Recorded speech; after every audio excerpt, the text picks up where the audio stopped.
I'm pleased to be here with you today to officially launch the 2025 State of Food Security and Nutrition in the World Report. This marks the first time the SOFIA report is being presented on the African continent, together with my colleagues from Rome, Sidney McKay, and Lavaria, and also invited special guests from the Minister of Brazil.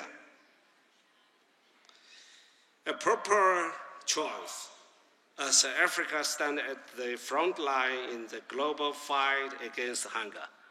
We began our day by highlighting the agency of transforming our agri-food systems through the better production, better nutrition, and better environment by life living, ensuring no one is left behind.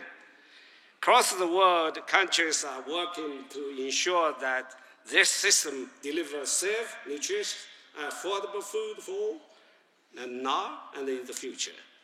Achieving this requires transparent, high-quality data and professional analysis. While the challenges are significant, they are not impossible to solve and can be turned into opportunity for all. By sharing knowledge, experience, and practice solutions, we can and must meet our shared ambitions. This is the core purpose of the SOFIA report. The news this year offers hope, even if we are still far from where we need to be. In 2024, 673 million people around the world face hunger equivalent to 8.2% of the global population. That marks an improvement from 8.5% in 2023. It's remarkable. While the hunger levels have declined from their 2022 peak, and we have not yet recovered from the compounded crisis of the recent years. Today, 90 million more people are facing hunger than in 2020, and 100 million more than in 2015, where the SDG were launched. Of course, we have the 10 years population increase. So that's absolute number still more, but the ratio, percentage is declining. The global figure consider vary from one region to another. In Africa, hunger continues to worsen. Today, the 307 million people, equivalent to 20% of the population, are food insecure. That stands in strong contrast with Asia, where the 6.7%, 323 million people facing hunger, and Latin America and the Caribbean region, where the 5.1%, 34 million people are affected. Encouraging progress has been made in both Asia and Latin America, Caribbean region, and especially Brazil. This year is the first time again get out of the hunger map. It means low down 2.5%. Should congratulations to Brasilia, to my friend, President Lula.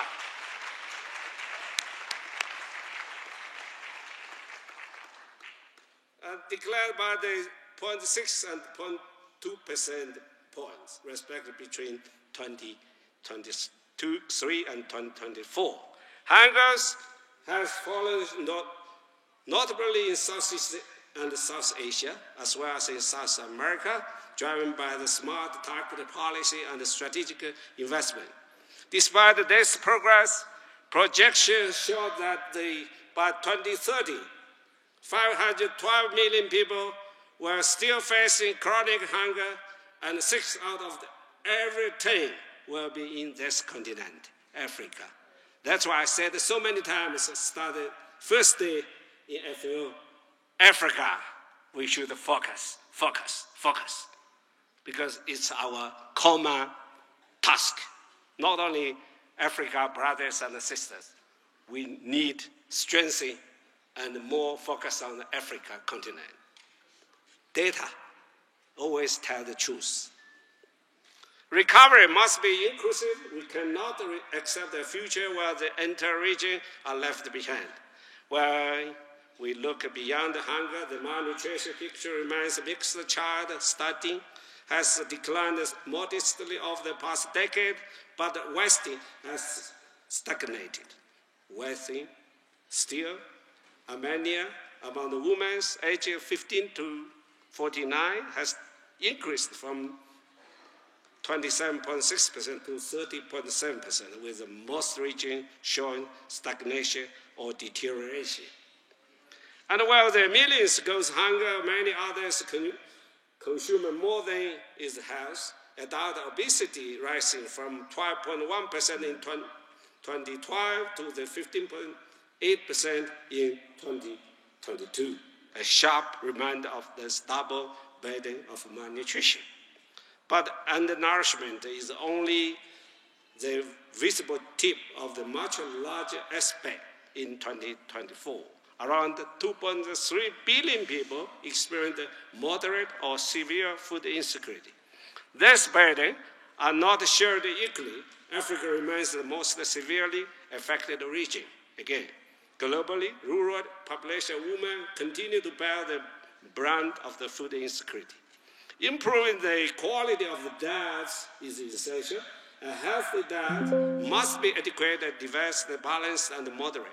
This is why I'm pleased to announce that for the first time, the Sofia report included new indicators of dietary diversity for both children and women. This is a critical step forward monitoring SDG target 2.2 more effectively. The findings are daunting. Only 1/3 of children aged 6 to 23 months and 2/3 of women aged 15 to 49 years old meet the minimum criteria for diet diversity. That's why I said so many times, from biodiversity to the food diversity should be our right direction to go. Much more must be done to expand access to the nutritious and diverse diets for all, especially women and children.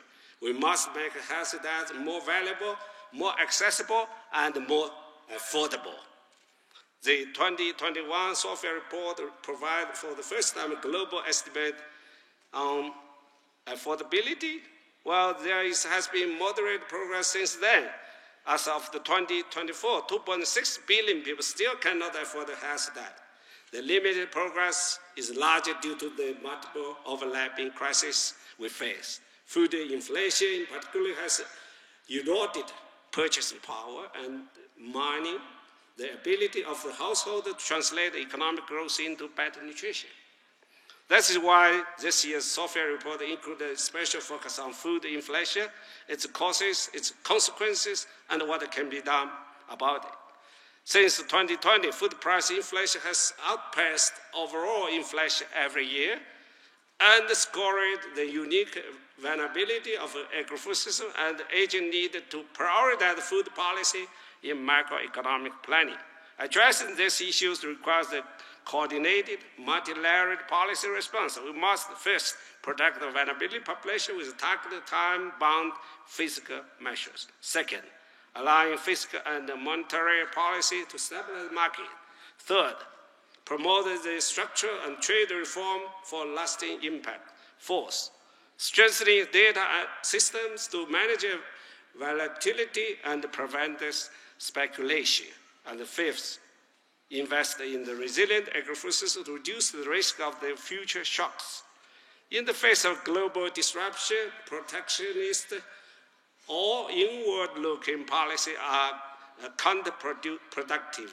What we need is coordinated global action based on the shared responsibility, solidarity, and sound evidence.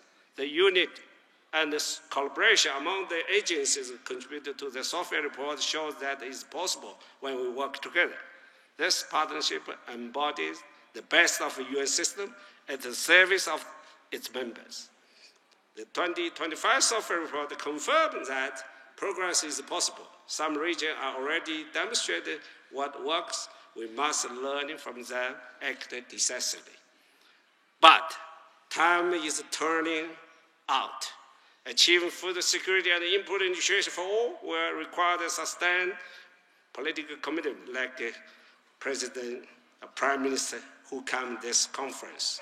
And bold investment in better protection and a healthier environment, evidence-based policy that ensures the better lives for everyone.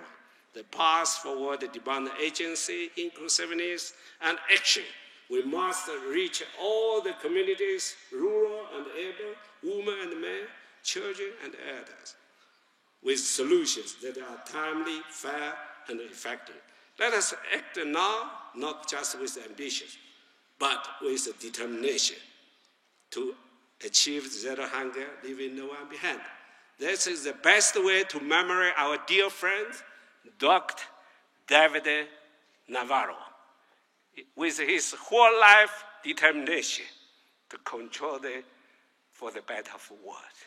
That's peace for him and condolence to him. And be rest. Thank you. Thank you so much.